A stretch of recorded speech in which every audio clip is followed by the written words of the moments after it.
Você vai ouvir agora uma série de estudos proféticos que irão edificar profundamente a sua vida. Encontro com a Bíblia. Série de estudos proféticos.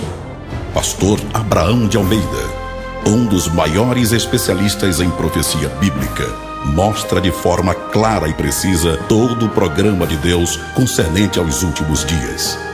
O que é o arrebatamento da igreja? O que é a grande tribulação? O que é o milênio? Como interpretar corretamente as profecias? Podemos confiar na palavra profética? Estas e outras perguntas são respondidas com base na palavra de Deus. Ouvir esta obra é compreender a urgência do programa de Deus em relação a Israel, à igreja e aos gentios. Volume 10.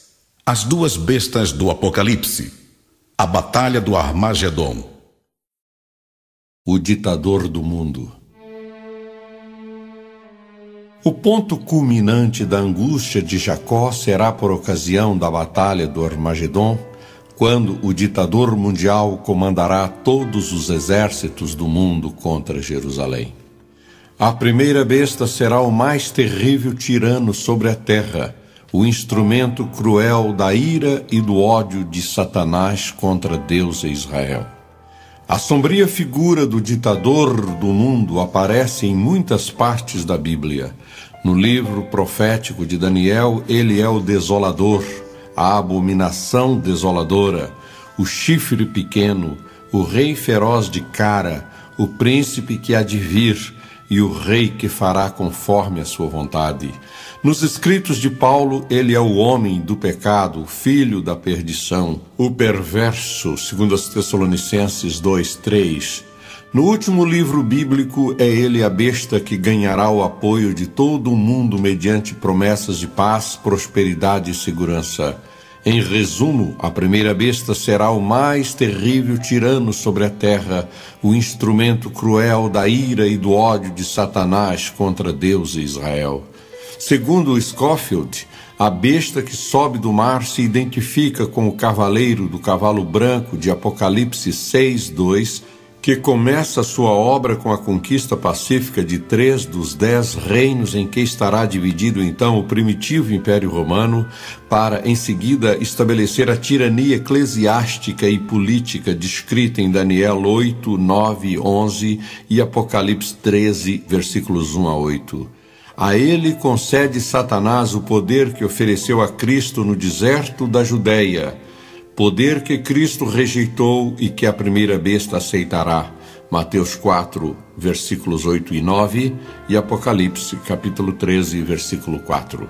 Desta forma, a primeira besta surgirá na terra como homem forte, capaz de solucionar os gravíssimos problemas políticos e econômicos em que este mundo estará mergulhado logo após o arrebatamento da igreja e em virtude mesmo desse evento.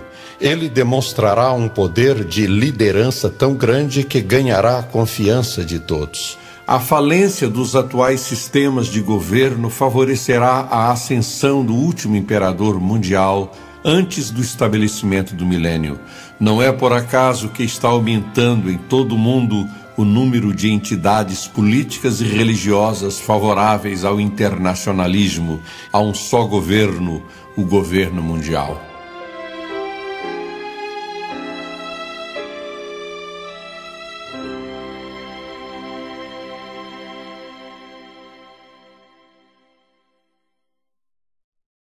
Homem do pecado, filho da perdição. Em um de meus livros, saliento que, se a Segunda Grande Guerra teve por meta eliminar a ditadura como forma de governo, como se afirmou na ocasião, é certo que aquela guerra ficou longe de alcançar tal objetivo. A ditadura comunista, desde então, chegou a hastear a bandeira da foice e do martelo na metade do mundo, e movimentos nazifascistas se fortalecem cada vez mais.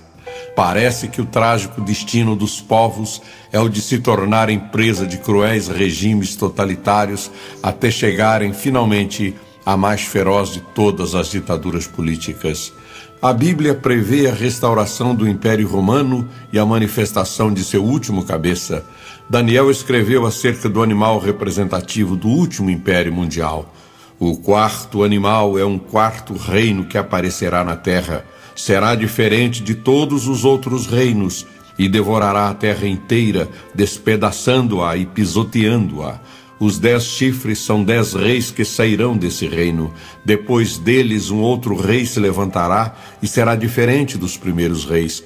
Ele falará contra o Altíssimo, oprimirá os seus santos e tentará mudar os tempos e as leis. Os santos serão entregues nas mãos dele por um tempo, tempos e meio tempo. Daniel 7, versículos 23 a 25. Em Apocalipse 13, temos a revelação de que esse último líder mundial será auxiliado pelo dragão e pelo falso profeta, que formarão, respectivamente, uma espécie de antideus e anti-Espírito Santo. Unidos à primeira besta, formam os três uma imitação grotesca da Trindade Divina. Uma definição de pecado afirma ser este um procedimento segundo a vontade própria, sem levar em conta os pensamentos de Deus. É proceder sem contar com a autoridade de Deus sobre o homem. Jesus, como homem perfeito, disse que a comida dele era fazer a vontade daquele que o havia enviado e concluir a sua obra, e que sempre fazia o que agradava ao Pai. João 4, 34 e capítulo 8, versículo 29. A primeira besta, ao contrário do Filho de Deus, fará o que bem entender. Ele se exaltará e se engrandecerá acima de todos os deuses e dirá coisas jamais ouvidas contra o Deus dos deuses. Ele terá sucesso até que o tempo da ira se complete, pois o que foi decidido irá acontecer. Daniel 11, 36. Por fazer exclusivamente a sua vontade, ele será a própria encarnação do pecado, razão porque é também chamado de perverso, segundo aos Tessalonicenses 2:8.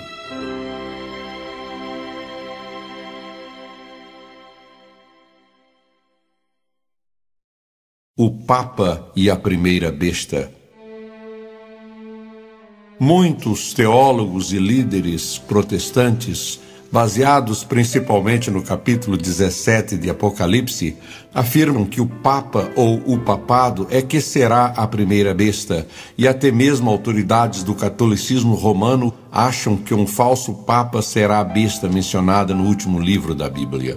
Os defensores dessa interpretação argumentam o seguinte: primeiro, que o Império Romano deixou de existir em 476 d.C. Segundo, que o Império Romano, ao cair, dividiu-se em 10 reinos: alemães, francos, burgundos, suevos, vândalos, visigodos, anglo-saxões, ostrogodos, lombardos e érulos, dos quais são continuadores os principais países europeus da atualidade. Terceiro, que após o ano de 476, o Papa representou a única instituição que permaneceu na cidade de Roma. Quarto, que os 1260 dias de Daniel 7:25, Apocalipse 11:13, 12:6 e 13:5 não são dias comuns, mas anos. Aos argumentos mencionados, levantamos as seguintes objeções. Não há como justificar o reinado do Papa sobre todos os habitantes da terra, Apocalipse 13:8, e durante tantos séculos, pois a Bíblia afirma que as bestas reinarão pouco tempo, Apocalipse 17:10. É o que registram em português, entre outras, a tradução brasileira, as traduções de Negromonte, Figueiredo, Matos Soares, Mateus Hoppers e Lincoln Ramos. A nova versão internacional traz deverá permanecer durante pouco tempo. Almeida atualizada traz tem de durar pouco. Cipriano Valera, espanhol, breve tempo. Marcora, italiano, será por pouco tempo. E King James, inglesa, curto tempo. O Império Romano do Ocidente não desapareceu em 476, pois continuou até 731 e não se dividiu em apenas 10 diferentes povos, mas em dezenas deles. Algumas listas chegam a relacionar 65 reinos diferentes resultantes das invasões bárbaras do lado ocidental do Império. Roberto Jamielson, A.R. Fawcett e David Brown, Comentário Exegético e Explicativo da Bíblia, Casa Bautista de Publicações, El Paso, 1979, volume 1, página 834. Se os 10 reinos significam os que surgiram com a derrubada de Roma, os 10 seriam perfeitamente conhecidos, enquanto que existem 28 listas diferentes feitas por outros tantos intérpretes, somando entre todos 65 reinos. Na obra citada, volume 2, página 803. Na interpretação da profecia de Daniel, capítulos 2 e 7, não se pode ignorar que o Império Romano se dividiria em oriental e ocidental, e que a perna esquerda da estátua profética corresponde justamente ao Oriente, mais precisamente à Grécia. Esta perna esquerda só caiu em poder dos turcos em 1453 para recuperar a sua independência em 1821. A Grécia não pode estar ausente dos 10 dedos, pois ela é o bronze das unhas, conforme Daniel 7,19. As palavras Kaiser, Tsar e Czar significam César, um esforço por manter vivo o Quarto Império até o surgimento dos dedos no século XX. De fato, o Sacro Império Romano, organizado em 962 d.C., só desapareceu aparentemente em 1918. O versículo 26 de Daniel 9 mostra que entre o começo e o fim do Quarto Império haveria um longo período de tempo. Portanto, o tempo do governo da besta é ainda futuro, pois corresponde à 70ª semana profética de Daniel. E nunca em toda a história da Igreja cumpriram-se as profecias de Daniel 9, 24 a 27. A interpretação que considera as 70 semanas plenamente cumpridas é incapaz de satisfazer a qualquer estudante sincero da história e das Escrituras Sagradas. Finalmente, a Bíblia não autoriza a interpretação de todos os períodos de tempo, tomando por base o texto de Ezequiel 4:7, onde Deus diz ao profeta que lhe havia dado um dia para cada ano. Há muitos exemplos na Bíblia de tempos proféticos que só podem ser interpretados literalmente e nunca figuradamente.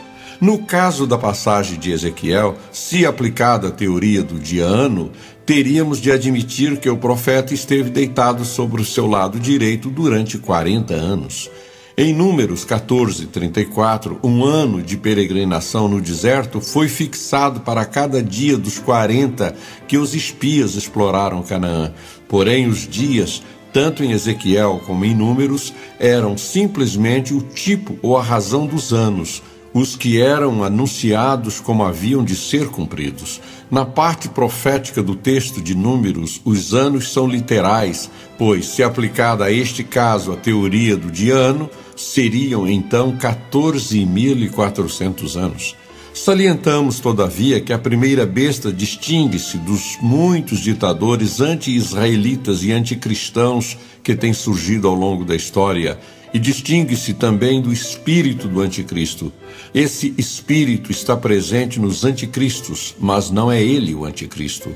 O papado, a Igreja Romana, os outros sistemas religiosos e o protestantismo apóstata, enfim, tudo o que restar de cristianismo após o arrebatamento da Igreja, apoiará as duas bestas. As profecias indicam que a primeira besta será um homem extremamente inteligente, autoritário e poderoso. Mediante uma aliança com os israelitas, permitirá que estes construam o templo e adorem a Deus durante um período de 7 anos. Afirma a Bíblia que sua autoridade será exercida sobre toda a tribo, e língua, e povo, e nação. Apocalipse 13, versículo 7.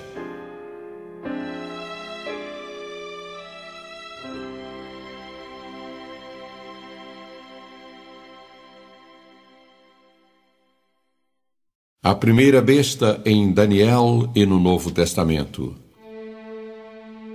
Há mais de 2 dezenas de semelhanças entre os animais de Daniel e do Apocalipse representativos do ditador. Ambos são conquistadores, ambos falam blasfêmias, ambos prevalecem contra os santos, ambos controlam os 10 chifres, ambos mudam os tempos e as leis, Ambos são mortos e lançados ao fogo por uma mesma pessoa e no mesmo tempo. Ambos reinam sobre 10 reinos até que o ancião de dias vem e os santos recebem o reino.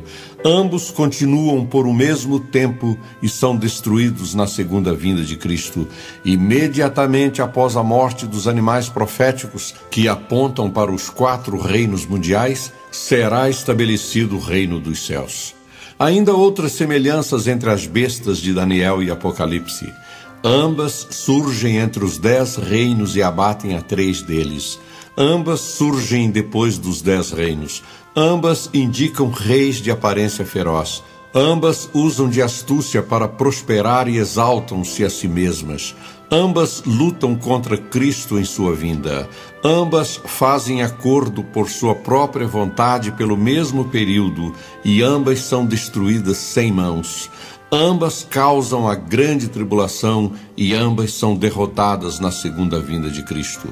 Os livros de Daniel e Apocalipse, além de outros do Novo Testamento, afirmam acerca da primeira besta o seguinte: proibirá o culto dos judeus em Jerusalém, reinará a partir de Roma, desprezará o Deus de seus pais e honrará Satanás, de quem recebe todo o seu poder.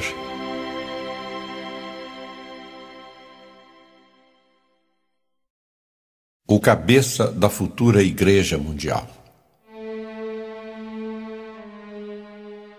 A hipócrita mansidão do anticristo e os milagres que ele fará serão um ardil para enganar principalmente os judeus crédulos, porque na realidade todo o poder da segunda besta procederá diretamente de Satanás e falava como dragão. Apocalipse 13:11. A segunda besta que João viu sair da terra está identificada como falso profeta ou o anticristo. Apocalipse 16, 12, 13, 19, versículo 20 e capítulo 20, versículo 10. Trata-se de um líder religioso com poderes miraculosos, mas com aparência dócil, pois tinha 2 chifres semelhantes aos de um cordeiro. Nas cartas de João, ele é o anticristo que está vindo, razão porque já agora muitos anticristos têm surgido no mundo, nos avisando de que esta é a última hora. O apóstolo Paulo afirma que antes da vinda de nosso Senhor Jesus Cristo virá a apostasia, e então será revelado o homem do pecado, o filho da perdição. Este se opõe e se exalta acima de tudo o que se chama Deus ou é objeto de adoração, chegando até a assentar-se no santuário de Deus, proclamando que ele mesmo é Deus, segundo aos Tessalonicenses 2, 3 e 4. Assim como Cristo é o resplendor da glória, a expressa imagem do Pai, Hebreus 1, 3, assim o anticristo se manifestará segundo a ação de Satanás, com todo o poder, com sinais e maravilhas enganadoras.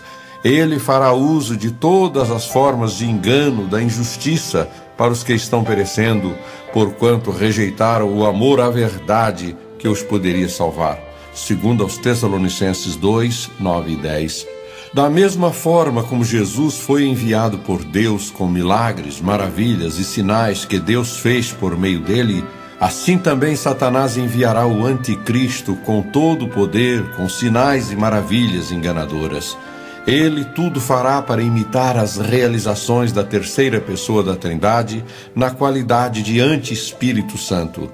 Orlando Boyer registrou que assim como o Espírito Santo não trata de exaltar a si mesmo, mas a Cristo, assim o falso profeta faz com que o mundo adore a primeira besta. Assim como o Espírito Santo tem poder para dar vida, assim também o falso profeta dá vida à imagem da primeira besta. E da mesma forma como o Espírito Santo sela os crentes para o dia da redenção, Efésios 1, 13 e 14, da mesma forma o anticristo, como falso profeta, sela seus seguidores para o dia da perdição, Apocalipse 13, 16 e 14, versículos 9 a 11. O anticristo será, após o arrebatamento da igreja, a última cabeça do sistema eclesiástico, uma espécie de papa da igreja mundial, cujas bases já estão sendo lançadas pelos espúrios movimentos ecumênicos. Enquanto isso, a primeira besta representará a última cabeça do sistema civil, o último premier. o último César. Estes dois homens estarão reunidos a partir da metade da 70ª semana de Daniel, no propósito diabólico de perseguir o povo de Israel. Pentecoste, um dos mais bem conceituados expositores da escatologia bíblica, sugere que mar e terra, em Apocalipse 13, indicam, respectivamente, o mundo gentílico e a Palestina. Diz ele, abro aspas, o mar, nas escrituras proféticas, refere-se figuradamente às nações gentílicas. Assim, a primeira besta de Apocalipse 13 é um governador político gentio. Quando temos nas escrituras proféticas uma referência a um território ou à terra, trata-se de uma referência à terra da Palestina, aquela porção da terra que foi dada por Deus ao seu povo escolhido, os israelitas. Fecho aspas. J. Dwight Pentecost, Prophecy for Today, The Middle East Crisis and the Future of the World. Profecia para hoje, a crise do Oriente Médio e o futuro do mundo. Lamplighter Books, Zondervan Publishing House, Grand Rapids, 1961, página 92. A manifestação do anticristo será uma consequência da apostasia que está tomando conta de boa parte do cristianismo nestes últimos tempos. Estamos vivendo numa época em que muitos perguntam o que houve com a promessa da sua vinda. Desde que os antepassados morreram, tudo continua como desde o princípio da criação, 2 Pedro 3, versículo 4. Um inquérito feito a diferentes instituições teológicas da América do Norte no final do século XX deu como resultado que 56% dos seus alunos rejeitavam o nascimento virginal de Jesus, 71% negavam haver vida após a morte, 54% não acreditavam na ressurreição corporal de Cristo e 98% não acreditavam na iminente vinda do Senhor. Um velho ministro do Evangelho afirmou não acreditar que o Senhor volte nem dentro dos próximos 60 mil anos. Todavia, a total apostasia só ocorrerá após o arrebatamento da igreja, quando ficarão no mundo os crentes nominais que negarão fundamentalmente as verdades do Evangelho.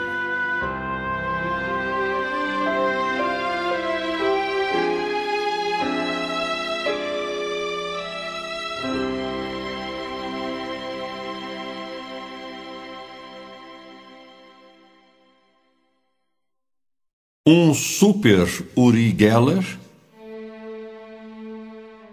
A Bíblia afirma, e todos concordam num ponto, o anticristo será realmente um homem, um líder autêntico, revestido de poderes paranormais, e faz grandes sinais de maneira que até fogo faz descer do céu à terra à vista dos homens, e engana os que habitam na terra com sinais que lhe foi permitido que fizesse. Apocalipse 13, versículos 13 e 14. Possivelmente uma espécie de Uri Geller em dimensão infinitamente maior. Muito antes desse jovem judeu apresentar-se na televisão brasileira, tomei conhecimento das realizações dele em outros países e fiquei surpreendido com o seu incrível poder de influenciar pessoas ou coisas. O que ele fez no Brasil é irrevelante em relação às assombrosas manifestações de poder demonstrado em outros países. O pastor Gerson Rocha, que pesquisou o assunto, escreveu em um periódico paulistano: tudo começou quando ele, aos 3 anos de idade, em 1949, no Jardim Árabe, defronta-se com um fenômeno igno-lucífero de grande esplendor que o escolhe para importante missão neste mundo, o que entendemos e constatamos à medida em que volvemos as páginas dos livros. As espantosas coisas sobrenaturais que ele realiza ganham a autenticidade por terem sido reconhecidas por eminentes e renomados cientistas de Israel, da Europa e dos Estados Unidos, entre os quais figura o conhecidíssimo Wernher von Braun. E tudo foi feito em laboratórios, preparados de tal sorte onde a fraude seria impossível e onde os maiores mágicos do mundo nada puderam fazer. Entre as inumeráveis coisas sobrenaturais que ele realiza, encontram-se a mudança das estruturas dos metais, a transformação de chumbo em ouro, a entortadura de ferros em geral, a paralisação de máquinas, inclusive computadores, o desabrochamento de botões de flores, o desaparecimento de objetos e seu reaparecimento em lugares impossíveis, o germinar de sementes e aumento de seu tamanho em questão de segundos, a teletransportação de objetos, como, por exemplo, um objeto de propriedade do Dr. Andrídia, autor de um dos livros sobre Geller, foi trasladado de Nova York a Israel, 10.000 quilômetros de distância, com a velocidade do relâmpago. O próprio Uri Geller foi transportado ao Sinink numa fração de segundos, estando antes na cidade de Nova York, sendo que as duas cidades estão separadas por uma distância de quase 50 quilômetros. E tudo tem sido irrecusavelmente constatado. Da Inglaterra, ele pôde realizar coisas espantosas na França e na Noruega. Governos e líderes mundiais importantes estão preocupados com ele e têm tido reuniões secretas. Soldados e oficiais do exército israelense passaram a ter, por Uri Geller, um temor reverente e, por causa dele e da situação de Israel, a esperança da vinda do Messias dos judeus se reacendeu, enquanto Andrídia se esforça por encontrar a maneira correta de transformá-lo num líder forte. Vozes jamais gravadas numa fita cassete nunca usada antes falam e instruem Uri Geller sobre a missão urgente que ele tem que desempenhar no mundo, no que se refere à paz e à destruição dos poderes bélicos dos homens, notadamente as armas nucleares. Elegem o Dr. Andrídia Pugnarich como promotor de Uri nos meios científicos e no mundo em geral, e se autentificam por meio de naves espaciais que visitam constantemente o nosso planeta e se identificam como os 9 princípios que se apresentam como Ene Uno, Deus com o nome de Rova, tentando imitar, como foi fácil descobrir, o nome de Jeová, que no hebraico é Iová. A mais importante destas naves, já vistas por muitos, chama-se Spectra. Elas explicam o aparecimento de seres extraterrestres que cercam e protegem Uri e Andrídia.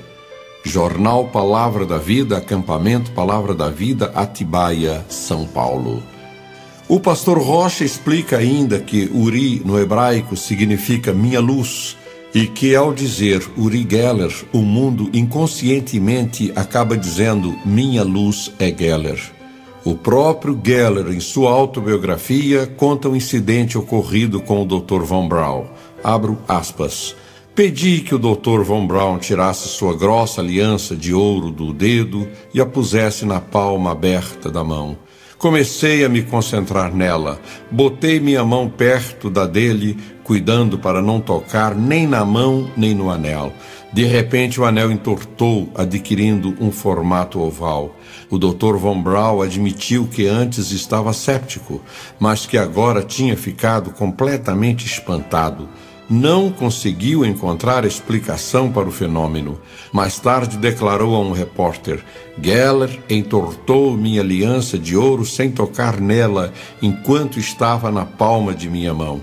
Não entendo como pôde fazer isso. Não conheço nenhuma explicação científica. Só sei que o anel antes era redondo, agora está oval. Fecho aspas. Uri Geller, Minha História, editora Nova Fronteira, Rio de Janeiro, 1975, página 181.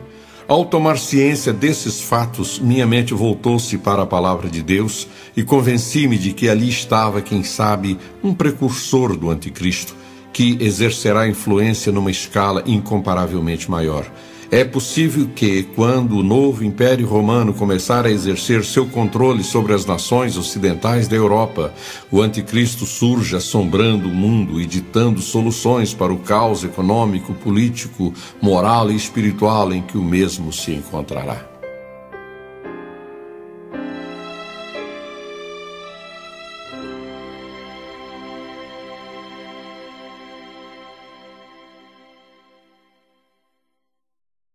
assentar-se-á no templo de Deus. Após o arrebatamento, portanto, o anticristo será o chefe religioso de todos, inclusive dos cristãos nominais que restarem na terra, ao passo que o poder político estará nas mãos do Império Romano restaurado e do seu chefe, a primeira besta, que receberá diretamente do diabo o poder, o trono e grande autoridade. Apocalipse 13. Em ambas as bestas o poder será espiritual, embora a segunda utilize esse poder para fortalecer o líder político do império, a primeira besta.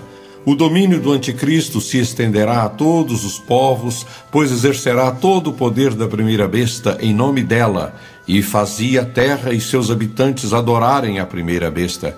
13, versículo 12. Depois será reconhecido como Messias e governará de Jerusalém, assentado no próprio templo. Ao vir ao mundo em nome de seu Pai, Jesus correspondeu tão pouco aos desejos dos judeus que estes o rejeitaram. Mas quando o anticristo vier em seu próprio nome, Israel o receberá. João 5,43. Porque será um homem, possivelmente um israelita, segundo o próprio coração deles. Porém, no meio da 70ª semana de anos, de que trata Daniel 9,27, o anticristo mostrará o seu verdadeiro caráter, apostatando publicamente também do judaísmo. Então o remanescente fiel de Israel fugirá de Jerusalém, porque será desencadeada contra eles uma perseguição terrível. Embora alguns estudiosos da escatologia bíblica entendam que o falso profeta representa o anticristo, parece claro que a função da segunda besta é servir à primeira como subordinada a esta. O fato de o falso profeta possuir 2 chifres como de um cordeiro e falar como dragão mostra que, embora sua aparência pessoal seja dócil e sua autoridade seja bem inferior à da primeira besta, que possui 10 chifres, sua autoridade vem da mesma fonte que alimenta o poderio da primeira besta, ou seja, o dragão. Apocalipse 13, versículo 1. Tem sido a tendência de muitos estudiosos do Apocalipse focalizar demasiadamente a primeira besta em detrimento da segunda, talvez pelo fato de o poder civil suscitar mais interesse das pessoas do que o poder religioso. Assim, atribui-se o número 666 à primeira besta e não à segunda, mesclando os atributos de ambas. Entretanto, o número 666 refere-se à segunda besta e não à primeira. McNair afirma com toda clareza, abro aspas, a primeira besta, mediante seu chefe, faz no começo dos 7 anos um concerto com muitos dos judeus, mas no meio da semana ele quebra o concerto, Daniel 9:27. Este concerto será provavelmente a permissão aos judeus para edificar o templo e recomeçar seu culto e seus sacrifícios. A primeira e a segunda bestas fazem um concerto que marca o começo da 70ª semana de Daniel. Mas quando a ponta pequena, a primeira besta, chega a ser dominada por Satanás, ela quebra este concerto. Então a segunda besta exige que adorem a primeira besta e a si mesma também. Esta segunda besta é o anticristo. S.E. McNair, A Bíblia Explicada, CPAD, Rio de Janeiro, 1994, 13ª edição, página 503. Scofield é da mesma opinião ao afirmar que a principal marca de todos os que têm o espírito do anticristo é que eles negam a verdade cristã no tocante à encarnação do Logos, o Filho Eterno, como Cristo em Jesus. Os muitos anticristos precedem e preparam o caminho para o anticristo, que é a besta que sobe da terra. Notas a Apocalipse 13, de C.I. Scofield. Diz a Bíblia em 2 Tessalonicenses 2,9 que a vinda desse perverso é segundo a ação de Satanás, com todo o poder, com sinais e com maravilhas enganadoras, numa tentativa de imitar o Filho de Deus. A própria descrição da segunda besta como tendo 2 chifres como cordeiro indica ser esta o anticristo, pois o cordeiro é um dos tipos mais claros de Jesus na Bíblia. Não há dúvida, portanto, que o anticristo atua por poder satânico e seus milagres são falsos. Em Apocalipse 13, esses sinais são feitos apenas pela segunda besta e não pela primeira, mostrando ser esta a representação do anticristo.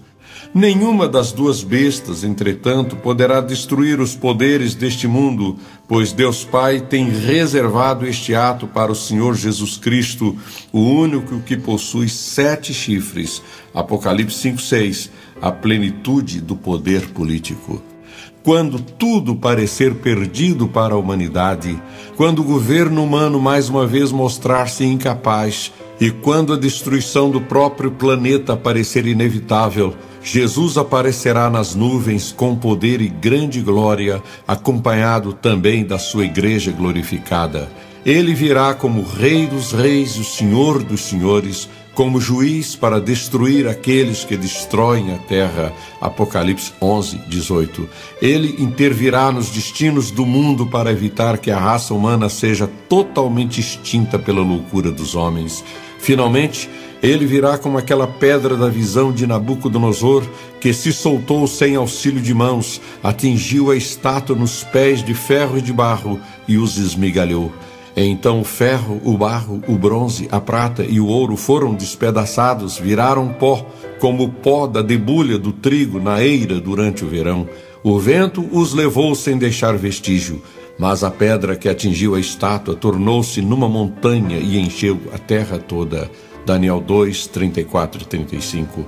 A interpretação do anjo a Daniel foi que na época desses reis, o Deus dos céus estabelecerá um reino que jamais será destruído e que nunca será dominado por nenhum outro povo. Destruirá todos os reinos daqueles reis e os exterminará, mas esse reino durará para sempre. Versículos 34 a 35 e 44. Desse glorioso reino que porá fim definitivo aos tempos dos gentios, participarão os que forem fiéis até a morte.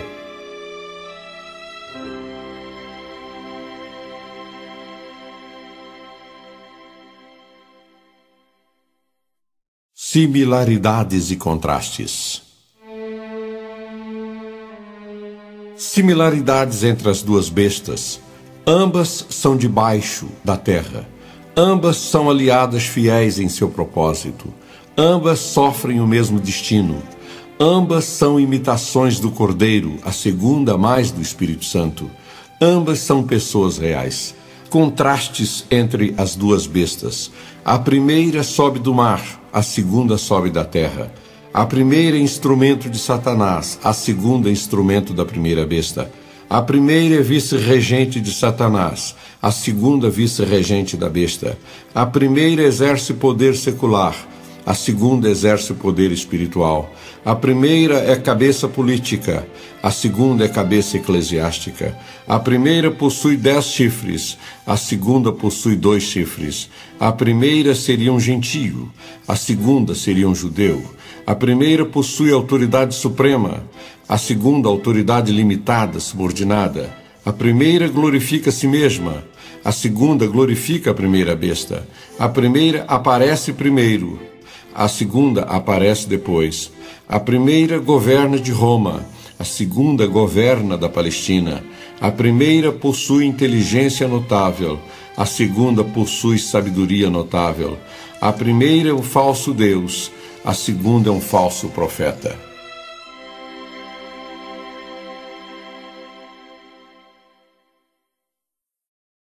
O número da besta.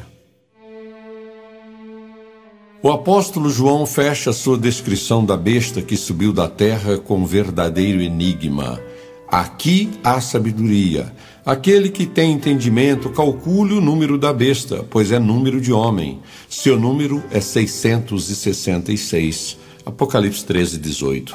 As letras, tanto no hebraico como no grego, têm valor numérico, não da mesma forma como no latim, onde apenas uma vogal e 6 consoantes. O I vale 1, o V vale 5, o X vale 10, o L vale 50, o C vale 100 e o D vale 500. constitui o sistema numérico romano. Mas talvez seja significativo que a soma dessas letras romanas dê 666. Somando então os valores de D, de C, de L, de X, de V e de I, nós temos exatamente o número 666. Acham alguns que, embora João tenha escrito no grego, referia-se à numeração hebraica. Outros são da opinião de que a besta seria mesmo distinguida na escrita grega. E, finalmente, existe um terceiro grupo que procura aplicar os 666 a conhecidos inimigos da igreja, valendo-se de algarismos romanos. Bossuet usa a gematria romana para explicar que o terrível perseguidor da igreja, Diocleciano, era Diócles. Abro aspas. Para fazer daqui o imperador que São João designou pela besta, não é necessário mais do que ajuntar ao seu nome particular, Diócles, a sua qualidade Augustus, que os imperadores com efeito costumavam ajuntar a seus nomes. Feito isto, logo de um golpe de vista aparece nas letras dos latinos, que destas convém que se use, visto tratar-se de um imperador romano, o número 666. Diócles Augustus, DCLXVI. Eis aqui o grande perseguidor que São João representou de tantas maneiras. Eis aqui o que Juliano fez reviver. Por isso antes se marca o seu nome do que o de Juliano. Fecho aspas. Notas, a Bíblia Sagrada, edição clássica de Figueiredo, Editora das Américas, São Paulo, 1950, volume 12, página 428. Ainda segundo esse método, o Papa já foi identificado como a besta em razão dos títulos que adota, alguns deles gravados na sua tiara pontifícia, e cuja soma dá o sombrio e misterioso 666. Eis aqui alguns títulos papais em língua latina: Vicarius Filii Dei, Vigário Filho de Deus, e Vicarius Generali Dei in Terris, Vigário Geral de Deus na Terra. A soma, tanto de um como de outro, dá 666. Usando-se os mesmos algarismos romanos, o sombrio 666 já foi aplicado até mesmo a Ellen Goldwhite, vidente e profetisa do sabatismo, considerando-se, como se fazia no passado, o U como V e o W como 2 Vs. Fazemos tal referência apenas para salientar a vasta aplicabilidade do obscuro sinal da besta, tomando-se por base de cálculo a gematria romana. A Bíblia identifica a besta como um homem no sentido restrito da palavra e não como uma mulher ou um sistema religioso ou político, como o Papado, Concílio Mundial de Igrejas, Organização das Nações Unidas, Comunidade Europeia, etc. Através dos séculos, foi esse método largamente empregado para enfarpelar dezenas de inimigos e perseguidores do cristianismo e dos judeus, desde o período apostólico até nossos dias. Sendo 6 o número do homem, o 666 seria então, como já vimos, a imperfeição máxima e radical do ser humano, uma espécie de autossuficiência extrema e frontal recusa em chegar até o 7, que é o número de Deus. De fato, a Bíblia mostra de muitas maneiras a relação do homem com o número 6. Foi criado no 6º dia e deve trabalhar 6 dias na semana. No episódio de Davi e Golias, este gigante era da altura de 6 côvados e possuía uma lança de 600 ciclos de ferro. A estátua de Nabucodonosor apresenta igualmente o número 6 e seus múltiplos. Possuía 60 côvados de altura e 6 de largura. 1 Samuel 17, 4-7, Daniel 3:1.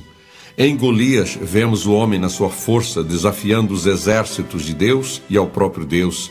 Na imagem de ouro de Nabucodonosor, o resultado do orgulho humano buscando para si mesmo o nome. Em ambos os casos, tanto o gigante filisteu como o rei babilônico são precursores do anticristo. Abro aspas. Na opinião de um dos maiores mestres da gematria, E.W. Bullinger, é ridículo o uso dos algarismos romanos para identificar o anticristo, uma vez que para tal fim devemos limitar-nos apenas ao hebraico e ao grego, que não possuíam sinais arábicos ou especiais para cifras. Fecho aspas. E.W. Bullinger, como entender e explicar os números da Bíblia? Editorial CLI, Barcelona, Espanha, sem data, página 305. Rejeitando como espúria a gematria romana, Bullinger vê no 666 o ápice da soberba humana. Abro aspas. Se 6 é o número da perfeição secular ou humana, então o 66 é uma expressão mais enfática do mesmo, e 666 é sua expressão concentrada. O número 666 é, portanto, a trindade da perfeição humana, a perfeição da imperfeição, o ápice da soberba humana independente de Deus e em oposição a Cristo. Fecho aspas. Bullinger, obra citada, página 306.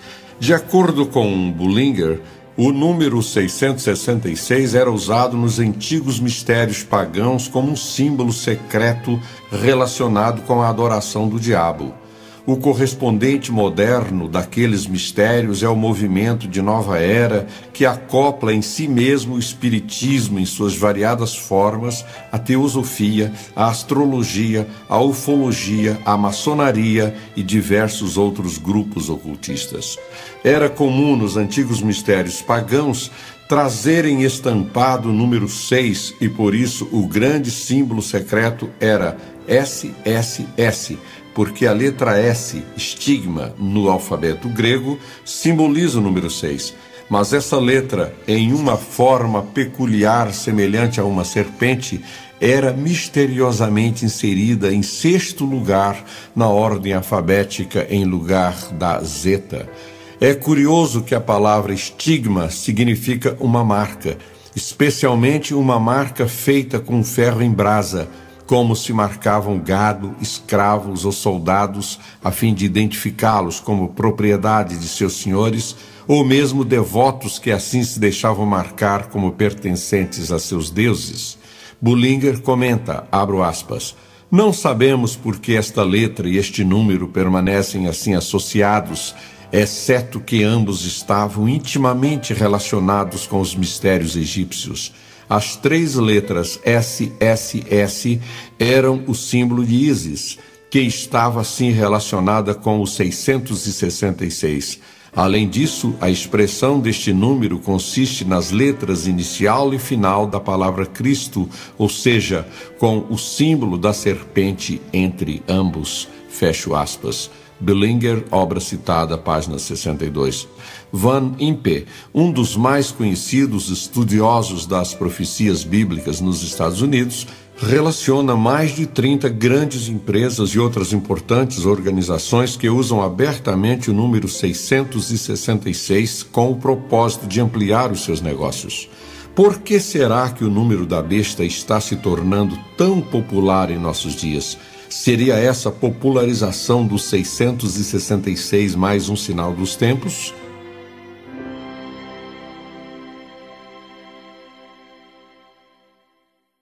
Os 666 na nova era. Desejo analisar aqui o número do anticristo à luz dos ensinamentos da filosofia da nova era de Aquário, tão popular em nossos dias. Parte das informações sobre a numerologia da nova era foi extraída do estudo em cassete apresentado por Arturo Espinosa Galardo, intitulado La Era de Aquário, segunda parte, produção de La Antorcha del México, AC.